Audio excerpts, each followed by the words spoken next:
وعلى أشرف الأنبياء والمرسلين وخاتم النبيين محمد رسول الله صلى الله عليه وآله وسلم وأشهد أن أمير المؤمنين وإمام المتقين عليا ولي الله وفاطمة الزهراء سيدة نساء العالمين والحسن والحسين سيد شباب أهل الجنة وعلي بن الحسين زين العابدين ومحمد بن علي الباقر وجعفر بن محمد الصادق وموسى بن جعفر الكاظم وعلي بن موسى الرضا ومحمد بن علي التقي الجواد وعلي بن محمد هادي النقي والحسن بن علي العسكري والحجة القائم المنتظر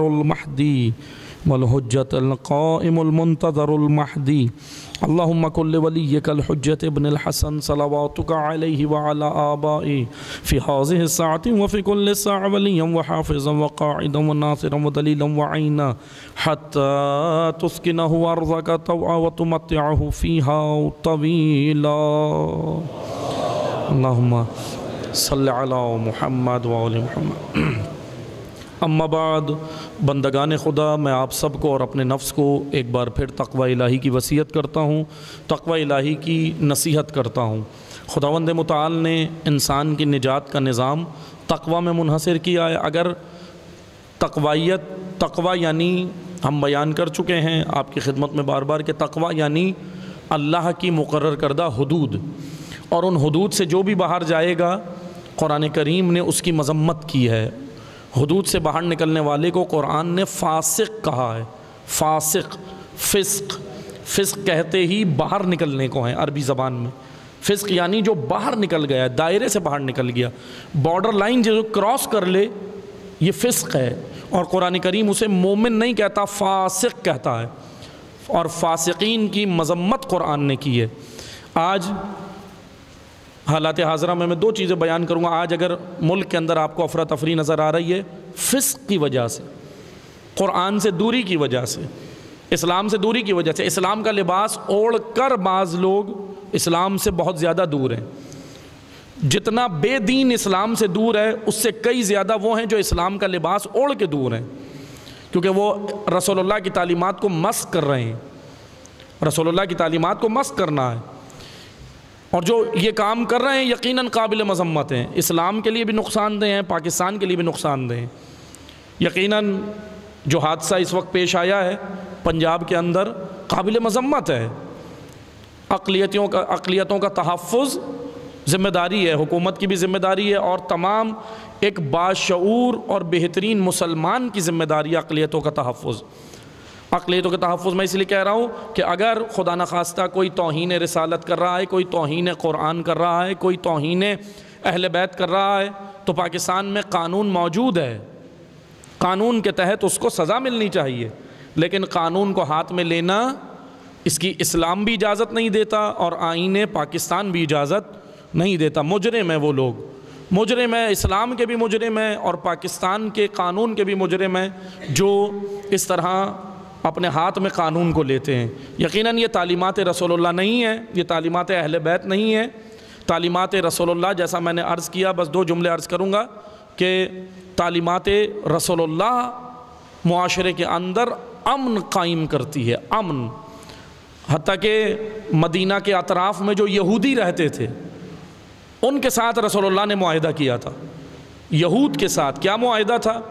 یہود کے ساتھ قرآن کریم اس بات کی گواہی دے رہا ہے کہ معاہدہ پیغمبر اکرم نے یہ کیا تھا کہ اگر تم اسلام کے خلاف سازشیں نہیں کرو گے، تم اسلام کو کوئی نقصان نہیں پہنچاؤ گے، تو ہم بھی آپ کو کچھ نہیں کہیں گے۔ ہم اسلام کی تبلیغ کریں گے اپنے طریقے سے، لیکن آپ کو ہم زبردستی جبراً اسلام کی جانب نہیں لائیں گے، ہم کچھ نہیں کہیں گے۔ لیکن بہرحال وہ ایک الگ موضوع ہے کہ یہود اپنے وعدے کے پابند نہیں رہے، انہوں نے معاہدہ توڑا۔ خیبر کا جو قلعہ تھا، اور ایک اور قلعہ تھا بنی نذیر۔ خیبر تو جنگ ہمیں یاد ہے، لیکن بنی نذیر کا تذکرہ نہیں ہوتا۔ سورہ مبارکہ حشر نے بنی نذیر قبیلے کا تذکرہ کیا کہ انہوں نے بھی اپنے قلعے میں بیٹھ کے پیغمبر اکرم کے قتل کی پلاننگ کی اور اسلام کے خلاف سازشیں کی۔ اور خیبر کے اندر بھی یہی کام ہو رہا تھا۔ خیبر پہ کیوں رسول اللہ نے چڑھائی کروائی اور دیگر بنی نذیر کے قبیلے پہ کیوں چڑھائی کروائی؟ کیونکہ جہاں پیغمبر اکرم نے ایک مثال، ایک رسول اللہ نے ایک طریقہ کار یہ بتایا کہ دیکھیں جب تک آپ کے ساتھ کفار امن سے رہیں آپ ان کے ساتھ امن سے رہیں، لیکن اگر وہ اسلام کو نقصان پہنچائیں تو پہلے آپ نے مثلا بات چیت ہے، بات چیت کا دروازہ ہے، ساری چیزیں ہیں، لیکن جب اگر نہیں مانتے تو پھر جا کے جہاد کا پہلو نکلتا ہے۔ قرآن کریم نے فوراً ہی پہلے ہی جہاد کا پہلو نہیں رکھ دیا کہ آپ پہلے ہی مرحلے میں جہاد شروع کر دیں، نہیں، جہاد کا مرحلہ بہت آخر میں جا کے آتا ہے۔ ورنہ تاریخ دیکھیں خیبر جو فتح ہوئی ہے، تاریخ جہاد کا مرحلہ کتنے عرصے میں آیا ہے۔ پہلے پیغمبر اکرم ان کو تنبیہ کرتے رہے، ڈانٹتے رہے، بتاتے رہے، اخلاقی یعنی یہ کہہ لیں کہ آرام سے بھی اور غصے سے بھی ہر طریقے سے رسول اللہ نے انہیں سمجھایا کہ آپ یہ اسلام کے خلاف سازشیں نہیں کریں، اسلام میں رکاوٹ نہ بنے۔ بہرحال دین اسلام ایک جامع مکمل دین ہے، کامل دین ہے، دین اسلام کی تعلیمات۔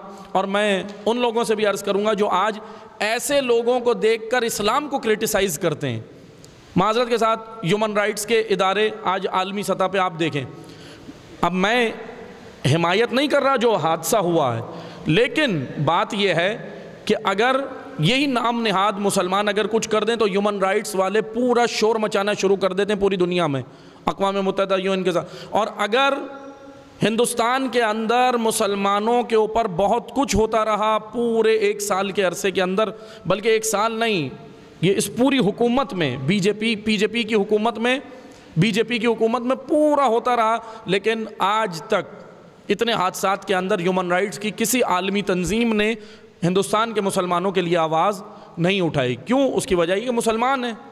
ہاں اگر کوئی کہیں بھی ہوتا ہے، ہم اس لیے نہیں کہہ رہے کہ ہم ان اداروں کو نہیں مانتے، اداروں کو مانتے، لیکن عزیزان محترم بندگان خدا، سوال یہ ہے ان لوگوں سے کہ ہیومن رائٹس کا مطلب ہوتا ہے کہ آپ نے تعصب سے باہر نکلنا ہے، آپ نے ہر اس مظلوم کا ساتھ دینا ہے، اس کا مذہب نہیں دیکھنا، صرف مظلوم کا ساتھ دینا ہے۔ اور یہ مظلوم کے ساتھ دینے کا درس ہیومن رائٹس آج آپ نے بنائی، ہمیں 1400 سال پہلے ہمارے امام امیر المومنین علی ابن ابی طالب علیہ السلام نے یہ درس دیا ہے۔ اللہم صلی علی محمد وآل محمد۔